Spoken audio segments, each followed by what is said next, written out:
I buy dead people's storage units. One contained 572 cassette tapes of phone calls to a number that never existed. Someone always picked up. I've been buying abandoned storage units at auction for 11 years. Full-time for the last 7. Before that, I drove for a regional freight carrier out of San Antonio, which is how I started. A buddy who ran a facility off Nacogdoches Road told me about a delinquent 1020 that was going up Tuesday at 10. I bid $40 and pulled out a vintage Fender Rhodes stage piano worth $8,000. That was 2015. I quit the trucking job inside the year. You hear stories like that and you think it's all treasure. It isn't. 90% of what people abandon in storage is what they abandoned in their lives. First, particle board furniture. Taped up boxes of clothes from a decade they stopped fitting into. VHS tapes nobody will ever rewind. You make money on volume, not miracles. You learn the weight of a box by how a man carries it. You learn what a unit smells like when there's something biological in it. You learn not to open sealed Tupperware. You develop a nose for maybe the unit where the junk is arranged too carefully. Where the dust says nobody's been inside in 4 years, but the lock was a Madeko, not a master. Somebody cared. Somebody paid $180 a month for 4 years and then stopped. And the question is always whether they stopped because the stuff wasn't worth it or because something stopped them. I won't pretend it isn't ghoulish. About a third of delinquent units belong to people who died. The facility sends their lien notices to an address nobody's checking anymore. The family either doesn't know the unit exists or can't be bothered. After 90 days in Texas, sometimes 60, it goes to auction. You're bidding on the material residue of someone's last secret, the things they kept but didn't keep at home. I found love letters from affairs that lasted decades. I found a unit that was nothing but a man's daughter's drawings from age 3 to maybe 17, carefully filed in date order. I sold the frames. The point is, I've seen strange. I've calibrated my sense of strange against 11 years and roughly 400 units across Central and South Texas, San Antonio, New Braunfels, Seguin, the sprawl around Austin. So when I tell you that Unit 142 at the Sicker Store facility on the south side of Bastrop was the only one that ever made me wish I hadn't bid, I need you to understand the denominator. The auction was in March. Not this past March 2 years ago. I almost didn't go. Bastrop is an hour east of my place in San Marcos, and the listing photos showed a unit that looked low value. No furniture silhouettes, no equipment shapes, just what appeared to be bankers' boxes stacked deep. The unit was a 510, climate-controlled, which meant the former renter had paid a premium. That was the only thing that caught my eye. People don't pay for climate control to store garbage. There were 11 of us at the auction. I knew most of them Lupe, who sells mid-century furniture on Cherish. The Kowalski brothers, who buy anything with a motor. A quiet woman named Dana, who resells vintage clothing and has a better eye for textiles than anyone I've met. The auctioneer was a kid named Ryan who'd taken over from his father. He cut the lock, rolled the door up to waist height, and let us look for 5 minutes without entering. Bankers' boxes. That's all I could see. Brown cardboard, the kind with the flip-top lids and the pre-cut handle holes, stacked 3 high and running maybe 8 rows deep against the back wall. On top of the nearest stack, a single appliance, some kind of audio equipment, hard to tell from the door. A folding chair leaned against the left wall. No shelving. The overhead fluorescent was dead, so the back third of the unit was in shadow, but the shape of it was clear. Boxes, boxes, boxes. Nobody wanted it. Paper units are the worst. You can't see what's in them from the door, and 9 times out of 10 it's financial records or old magazines, or someone's unpublished manuscript that weighs 40 pounds per box and is worth nothing. Lupe passed. The Kowalskis passed. Diana shook her head. I bid $60 because I'd driven an hour and because the climate control nagged at me. Nobody countered. Ryan handed me the new lock. I signed the form. Everyone moved on to Unit 155, which had a visible dining set and went for $320. I went back to 142 alone. The appliance on top of the nearest stack was a Marantz PMD-201 portable cassette recorder, a workhorse. The kind journalists and field researchers used through the 80s and 90s. It was in excellent condition. Solid $40 flip on eBay. I set it on the folding chair and opened the first box. Cassette tapes.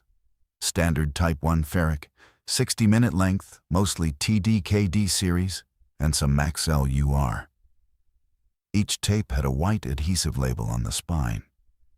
On each label, in the same small square handwriting, were two things, a date and a phone number. The date started in April 1993 and ran through November 2007. The phone number was the same on every tape, every single one. I picked up maybe 15 tapes, turned them, read them. Same number. I opened the next box. Same. The handwriting never varied. Small, careful capitals, blue ballpoint. Each date was different. Some boxes held 30 tapes. Some held 40. Every box was organized chronologically. I counted the boxes. 19. I estimated roughly 30 tapes per box on average, which came to about 570. I didn't count precisely that day. The precise count, 572, came later, when I cataloged everything on my dining room table at home. I should describe the number. I'm not going to give you the exact digits, because I tried it, and I want you to not try it. And I'll explain why. But I can tell you its structure. It was a 10-digit North American number area code. Exchange station number in a format that should not exist. The area code had a 9 as its second digit. Under the North American numbering plan, which governs every phone number in the U.S., Canada, and 20-odd Caribbean nations, area codes with 9 in the second position are reserved. They have never been assigned. They are held back for a future expansion of the numbering plan that, as of right now, has never been needed. An area code like 292 or 397 can exist. An area code like 291 or 390 can exist. An area code like 295 or 394 cannot. The number on the tapes had an area code that cannot. I didn't know this at the time. I copied the number into my phone's notes app, loaded every box into my truck, drove home, and looked it up that evening. I ran it through 3 different reverse lookup services. No results. I checked the area code against the NANPA assignment database. Unassigned, reserved. I searched the number as a string of digits on Google. Nothing. I searched it in quotes. Nothing. The person who rented the unit was listed as Gerald Kessler. The facility had an old address on file, a house in Bastrop, and a phone number that was disconnected. I drove back 2 days later and asked about him. The woman at the desk, Maria, had worked there 9 years and didn't remember him. The account records showed he'd rented the unit in January 2008 and paid monthly by automatic bank draft until August 2022, when the payments stopped. 14 years of storage for 19 boxes of cassettes and a tape recorder. At the climate-controlled rate, that was somewhere north of $30,000. I asked if she knew whether he was alive. She said she didn't, and that it wasn't her business, and that I'd bought the unit fair and legal. And she gave me a look that said, "Please stop asking questions." I played the first tape that night. I have a good deck at home, a Nakamichi BX300. I pulled out of a unit in 2019 and kept because you don't sell a Nakamichi. I cleaned the heads, loaded the tape labeled with the earliest date April 11th, 1993, and pressed play. For the first 8 seconds, nothing. Tape hiss faintly. Then a series of DTMF tones, the sound of a number being dialed on a touch-tone phone. Then ringing. A standard North American ring cycle, 2 seconds on, 4 seconds off. It rang 3 times. Someone picked up. There was no greeting, no hello, no outgoing message. Just a change in the quality of the silence. The hiss shifted, the way it does when a line connects and you can hear the room on the other end. The faint spaciousness of an open microphone in a quiet space. If you've ever called someone and they've answered but not spoken, waiting for you to go first, that's what it sounded like. An inhabited silence. Then Gerald Kessler spoke. I didn't know his voice yet, so I'll describe it now as I came to know it. A man in his 40s at the start, getting older across the tapes. East Texas cadence. Not deep, a little nasal. The voice of someone who is used to talking to himself, not in a disturbed way, but in the way of people who live alone and keep their own counsel, and have gotten comfortable with the sound of their own thinking out loud. He said, "It's me, Tuesday, April 11th. I'm calling because I don't think you'll be there, but I wanted to see." Silence on the other end. The connected, inhabited silence. I know the number isn't. I know it shouldn't work. I've called the phone company about it. They said the number isn't in service, but it rings, and you pick up so. More silence. Not dead air. The silence of someone listening. I don't know what I'm expecting you to say. I guess I just want to know if you can hear me. If you can hear me, you don't have to say anything. I think I already know you can. He sat with the silence for nearly a minute. You could hear him breathing. You could hear the other end not breathing, but being there present, open. Like a room with a window, you can feel the air coming through. Then he said, "Okay, I'll try again Thursday." And hung up. That was the first tape. Over the next 3 weeks, I played every tape. Not all in sequence. I jumped around at first, sampling from different years, trying to understand the shape of what I was listening to. Then I went back to the beginning and played them in order. I set up a spreadsheet.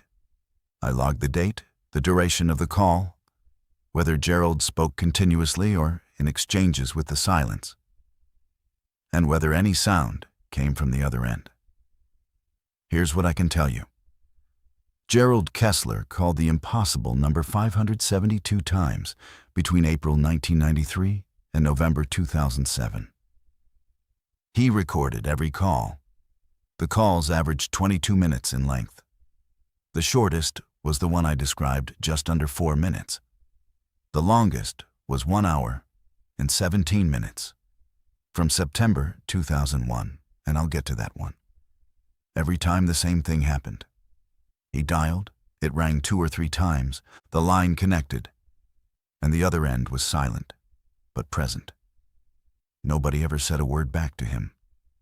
In 14 years and 572 calls, the other end of the line never spoke. But it listened. I say this not as interpretation, but as observation. You could hear it on the tapes. When Gerald paused, the silence on the other end had a quality, a texture that was different from dead air. Different from an answering machine's nothing. Different from the silence of a line that's rung out to nowhere. There was a responsiveness to it.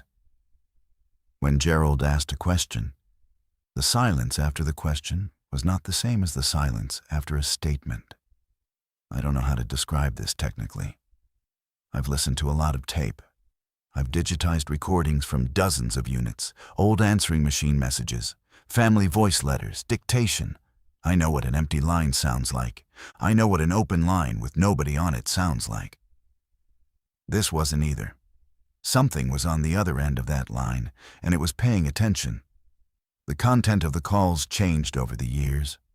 In the early tapes, 1993 through about 1996, Gerald was testing. He was tentative, almost experimental.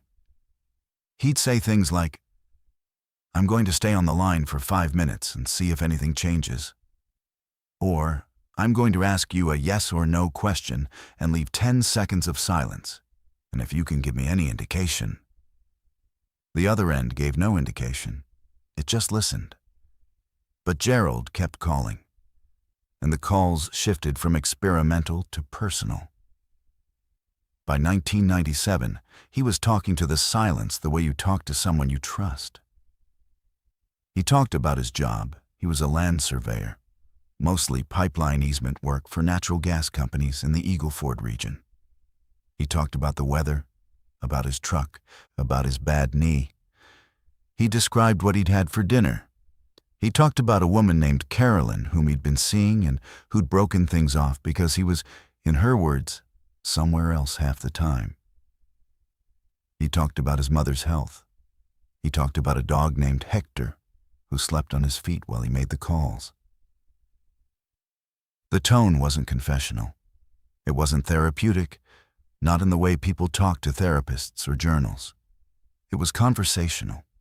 He was talking to someone. The silence had become a someone. By 2000, he'd started addressing it directly, not with a name that he never gave it a name, but with a pronoun. You. I don't know if you remember what I said last time. I think you understand what I mean. You probably already know this. There was never any evidence that the silent presence communicated back to him in any way he could articulate.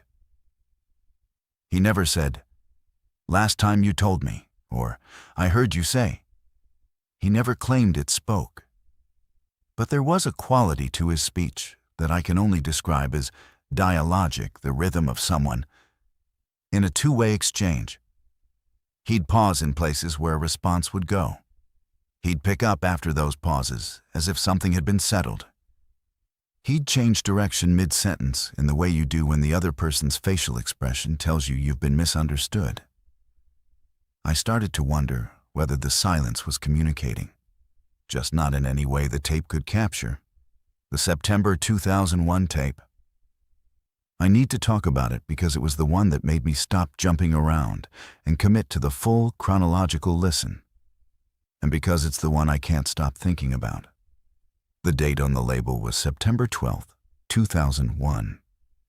Gerald picked up the phone, dialed the number, and when the line connected, he didn't speak for a long time. Almost 3 minutes. You could hear him breathing. You could hear the other end's particular quality of attended silence. Then he said, "I guess you already know." A pause. I keep thinking about the people who called from inside, the ones who used their phones. They called their wives, husbands, parents. They called to say what you called to say when you know. And the people on the other end had to just listen. A long pause. You could hear him set something down. A glass, maybe. "I've been calling you for 8 years. I've never asked you what you are because I don't think the question means anything in whatever way you exist. But I want to ask you something else. Those people who called yesterday, the ones from inside, did anyone?" He stopped. He breathed. The silence on the other end did what it always did, which was nothing, which was everything. I'm not asking if they're okay. I know they're not okay. I'm asking if anyone heard them, not the people they called. I mean, did anyone hear them the way you hear me? The silence. Because I think that's what I've been afraid of this whole time. Not that you're not real. I know you're real. I'm afraid that you're the only one. That there's one line, and it goes to one place. And I've been using it to talk about my dog and my knee, and someone else could have someone who actually needed. He broke down. He cried for a while, not performatively, not for the tape. The way a man cries alone in his house in Central Texas the day after the world changes and he has nobody to call except a number that shouldn't exist. When he collected himself, he said, "I'm sorry, that's not your fault. None of this is your fault. I'll call Thursday." He called Thursday. The tapes from 2002 to 2005 were the densest and, to me, the most disorienting. Gerald's life was getting smaller. The survey work dried up. After an injury, he tore something in his shoulder and couldn't run the equipment. He went on disability. Hector died in 2003. His mother died in 2004. He mentioned a brother in Beaumont he hadn't spoken to in 6 years. He mentioned that he'd stopped going to the diner where he used to eat breakfast because the waitress had asked him who he talked to on the phone so much, and he couldn't answer. But the calls didn't shrink with his life. They expanded. By 2003, he was calling 3 times a week. By 2004, sometimes 4. The conversations, if that's the word, grew longer and more intimate. He described his dreams. He described the light on the grass outside his house at different times of day. He described, in painstaking detail, the way his mother had looked the last time he saw her, and what she'd said, and the way her hand had felt, and how he'd thought at the time that he would remember it perfectly, and how he'd been right. He gave the silence everything. Every piece of himself that was small enough to pass through the phone line. He fed into that impossible number, and the silence on the other end took it without a sound, without a word, without ever once indicating whether it wanted more or it had enough. And here's the thing I keep coming back to. It never hung up. In 572 calls over 14 years, the other end never terminated the connection. Gerald always hung up first. He always said some version of goodbye. "Okay, I'll talk to you Tuesday. That's enough for tonight." The line never went dead on its own. It waited for him to finish, every time. I don't know what to do with that. I've tried to think of mechanical explanations. A switching error that routes the call to an open trunk line and holds it indefinitely. A telco test circuit that answers and stays open. Some artifact of the PSTN that mimics presence without being present. None of them explain the DTMF tones resolving to a ringing signal for a number that, by the rules of the system, cannot be assigned. None of them explain the 3 rings in the pickup. None of them explain why it sounded, every single time, like someone was there. In November 2005, something changed. Tape 471, November 14th, 2005. Gerald called. The line connected. And for the first time in 12 years of tapes, the quality of the silence was different. I can describe the difference only by analogy. Imagine you've been visiting someone in the same room for years, same chair, same lamp, same ambient sound. Then one day you walk in, and the room has been rearranged. Nothing is wrong. Nothing is threatening. But the space has shifted, and you know instantly that something has happened in your absence.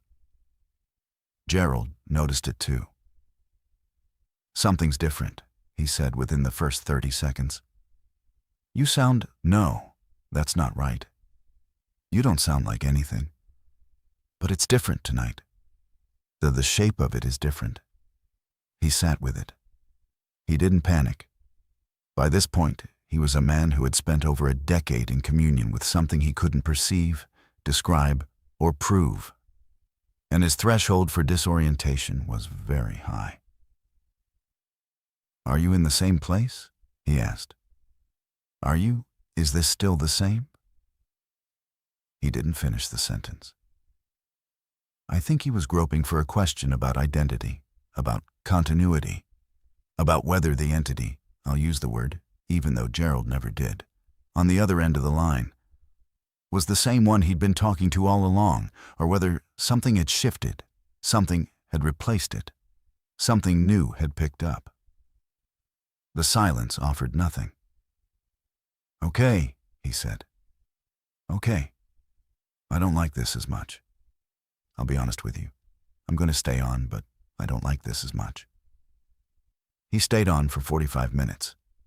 He talked, but less.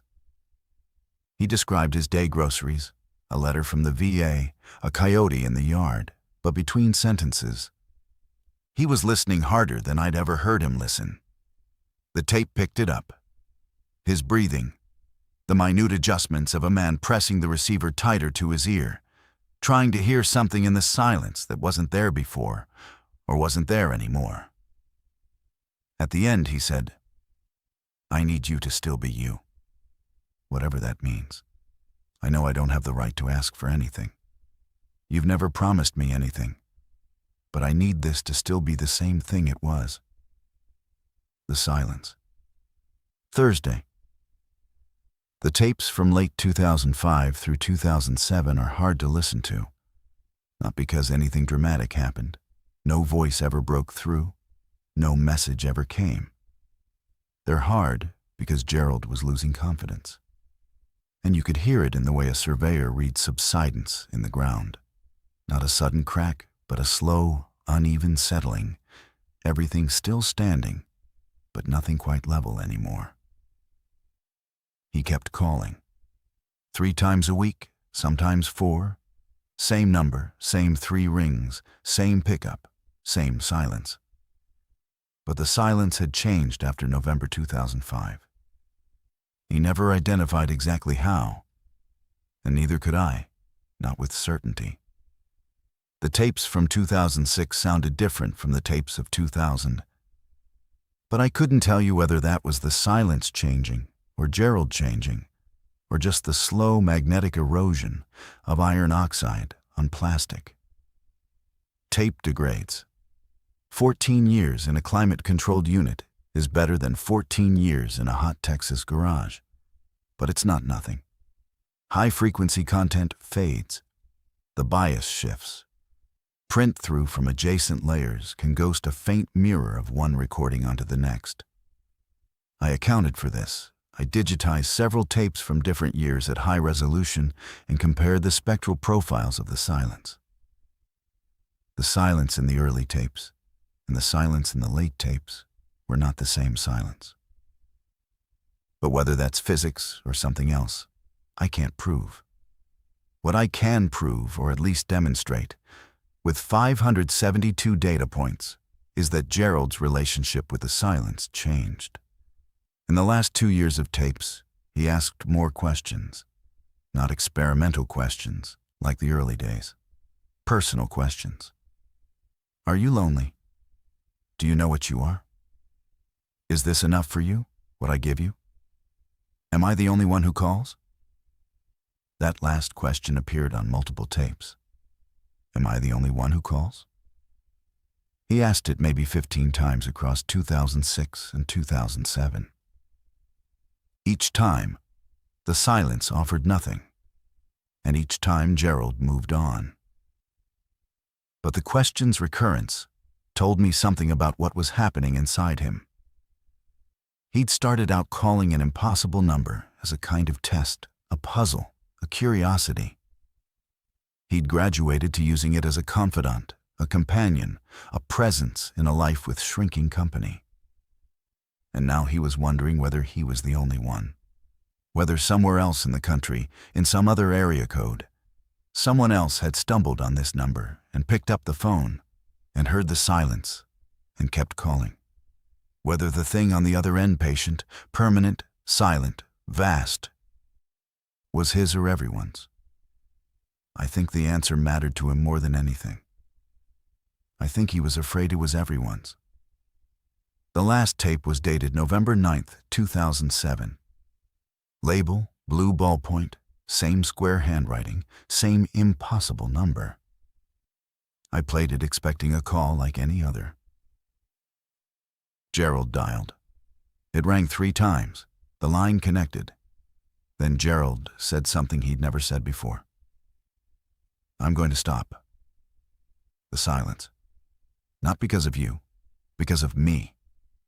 I've been doing this for 14 years, and I think I've given you all of myself that I can give you over a phone line, and I don't know what's left. I talk to you more than I talk to anyone. I think about you when I'm not talking to you. I plan what I'm going to say. I save things that happen during the day, things I notice, and I hold on to them. And the holding on to them has become the thing.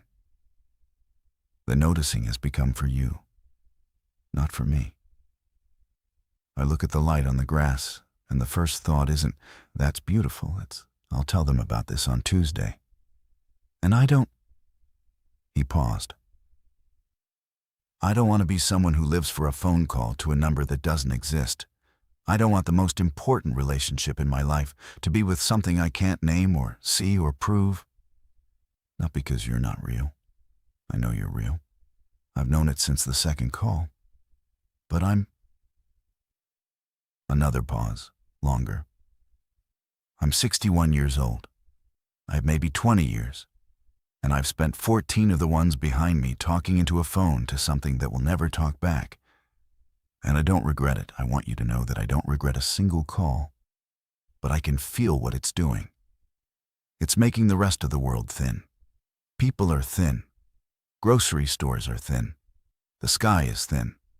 The only thing that has any weight is this. You. This 20 minutes, 3 times a week. And that's not a life. That's a..." He didn't finish the sentence. The silence waited. "I need to know something. One thing, before I stop. And I know you can't answer, or won't, or don't, or whatever the mechanism is. But I'm going to ask, and I'm going to sit here, and I'm going to wait. And if there's any way you can give me something, anything, a sound, a click, He breathed. "Did I matter to you?" The silence. Long. The longest silence on any tape. I timed it, 4 minutes and 11 seconds. I have listened to that silence more times than I'm comfortable admitting. I've listened on the Nakamichi, on studio headphones, on laptop speakers, on my truck stereo at volume. I've run it through noise reduction software and spectral analysis, and a high-pass filter and an envelope follower. There is nothing there. No click, no breath, no subaudible vibration, no signal of any kind. But I will tell you that the silence at 4 minutes and 10 seconds sounds different from the silence at 10 seconds. I will tell you that something in it shifts, right at the end, in a way that I cannot measure and cannot prove and cannot reproduce and cannot explain. And when it shifts, Gerald exhales a long, slow, uneven exhale. The sound of a man putting something down that he's carried for 14 years, and he says, "Okay." Just that. Not thank you. Not goodbye. Not, "I'll call Thursday." Just, "Okay," in a voice that isn't relieved or sad or resolved, but is all three. And then the click of the handset meeting the cradle, and then the tape runs on for a few more seconds of ambient room noise. A clock, a refrigerator hum, the faint sound of Texas wind against a window, and then it stops. After I finished the tapes, I tried the number. I need you to understand my reasoning. I'm not an impulsive person. I don't take risks with merchandise, and I don't take risks with my time. I'd spent 3 weeks listening to a dead man's phone calls. I was fairly certain by then that Gerald was dead, based on the payment gap and the disconnected phone, and I'd come to know him as well as you can know someone through one side of a conversation. I knew his cadence, his silences, his verbal tics. I knew when he was lying to himself and when he was being honest. I knew that the number he dialed couldn't exist and that someone always picked up. And I wanted to know whether they'd pick up for me. So I dialed the number on my cell phone, standing in my kitchen in San Marcos at 8:30 on a Wednesday night. It rang. 3 times. Someone picked up. The silence was exactly as Gerald had described it. Not empty, not dead, not mechanical, but present. Open, attended. A room with someone in it, waiting.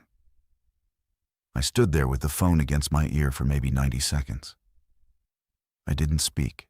I listened. I could feel, and I know how this sounds, and I've spent a year and a half deciding whether to say it. And I'm saying it. I could feel that I was being listened to. Not heard, not recorded, listened to. The way a person listens. The way you can feel someone's attention even through a wall. I hung up. I sat down at my kitchen table and stared at the phone for 10 minutes. Then I picked it up and called again. Same rings, same pickup, same silence. This time I spoke. I said, "My name is Miguel. I bought a storage unit that belonged to a man named Gerald Kessler. I've listened to his tapes. I know about you." The silence did something I don't have vocabulary for. It didn't change in volume or frequency or any parameter a machine could detect. It became more itself. The way a person doesn't move, but becomes more still when they hear something important, the silence deepened without changing. "I'm not Gerald," I said. "I don't know what you are. I don't know what this is, but I know you're real." The silence. I said, "Did he matter to you?" I don't know why I asked Gerald's question. I think because it had gone unanswered, and I thought maybe I don't know what I thought. The silence held. I hung up. That was 2 years ago. I have not called the number again. I want to call it. I want you to understand the specific quality of that want. Because it's not curiosity, and it's not compulsion, and it's not loneliness. Although I have all 3 in the ordinary amounts. It's gravitational. The number is there, in my phone's notes app. 10 digits that shouldn't work and do.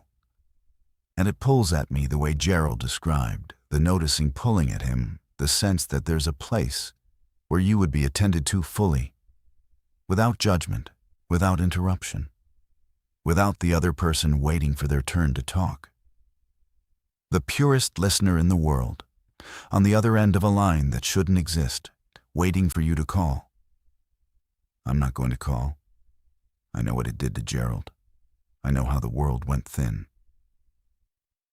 But here's the thing I haven't told you. The thing that made me write this, instead of keeping it sealed in the part of my life where I put the things I've found in units that aren't for selling. 2 months after I played the last tape, I was at an auction in Kyle, Texas. Small facility, 6 units up for bid, nothing special. I was standing in the back, half watching. And a woman I didn't know, mid-50s, gray-streaked hair, reading glasses on a chain, was standing next to me. And she leaned over during a pause in the bidding and said, "You're Miguel Reyes, right? The unit guy?" I said I was. "Did you buy anything in Bastrop recently? Secker store, out on 71? I asked why she was asking. "Because I'm trying to find a unit. A specific one. It belonged to my uncle, Gerald Kessler.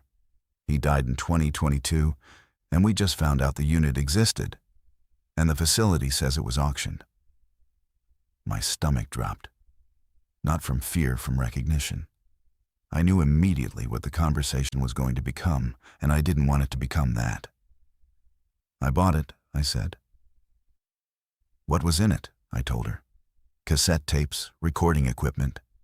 I told her I still had everything. Her face did something complicated, relief and grief and something else, a kind of bracing, like she already knew what the tapes contained.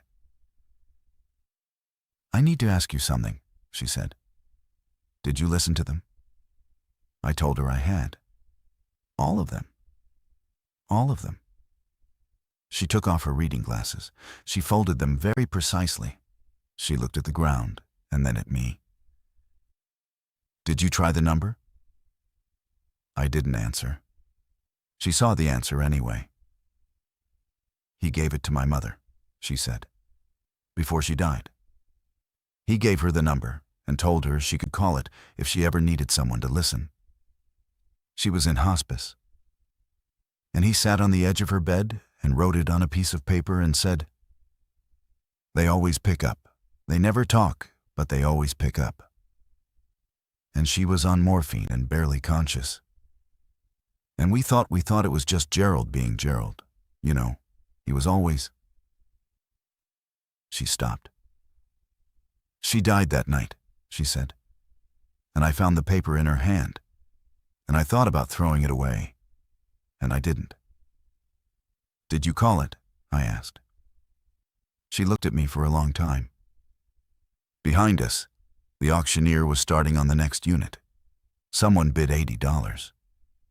"Once," she said, "the night after the funeral. And it rang 3 times. Someone picked up. I talked for an hour."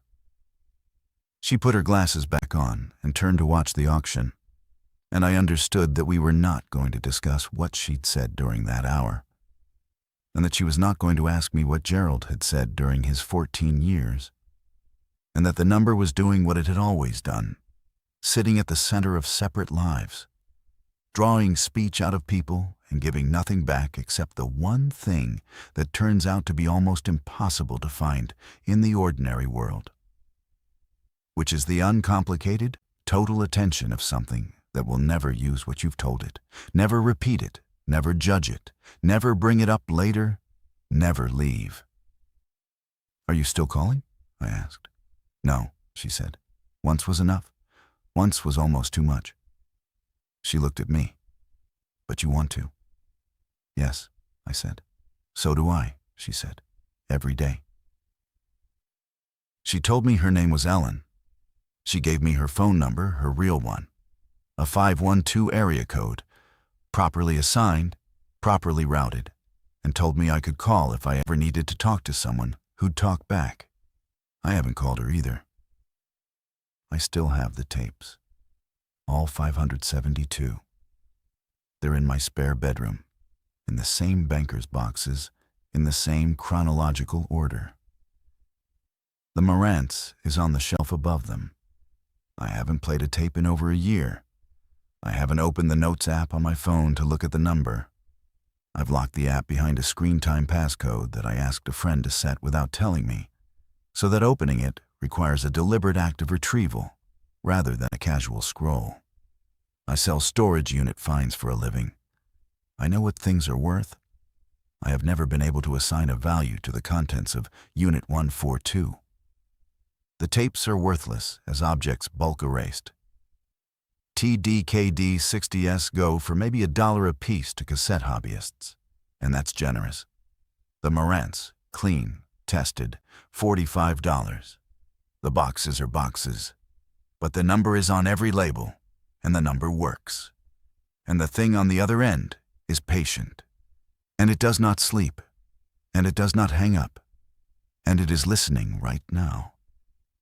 At this moment, while you read this, for the sound of a connection being made, a throat being cleared, a person deciding to say the first true thing that comes to mind and trust that something hears it. I buy dead people's storage units. Most of them contain what you'd expect. One of them contained a dead man's relationship with the only thing that ever listened to him without wanting something in return. And now it's mine. Not the relationship, but the knowledge that it's available. 10 digits away, permanent and silent and waiting. I think about Gerald every day. Not about what he said. I've let the specifics fade, the way you let a confidence fade when it wasn't meant for you. I think about the last tape, the last question, the 4 minutes and 11 seconds of silence that followed it. And whatever happened in that silence, whatever shifted, Gerald heard it. And it was enough for him to say, okay, and put the phone down and walk away from 14 years and never call again. I don't know what he heard. I don't know what I'm afraid of more. That if I call, I'll hear it too, or that I won't. Last week, I was going through my notifications, and I saw a voicemail from a number I didn't recognize. A 512 area code. I assumed it was Ellen and almost deleted it. Then I played it. 8 seconds of silence. Then DTMF tones, a number being dialed. Then ringing, 3 times, a pickup. Then my own voice saying, "My name is Miguel." And the silence on the other end, full and wide and patient. It was a recording of my second call, the one I made from my kitchen, captured from the other end of the line.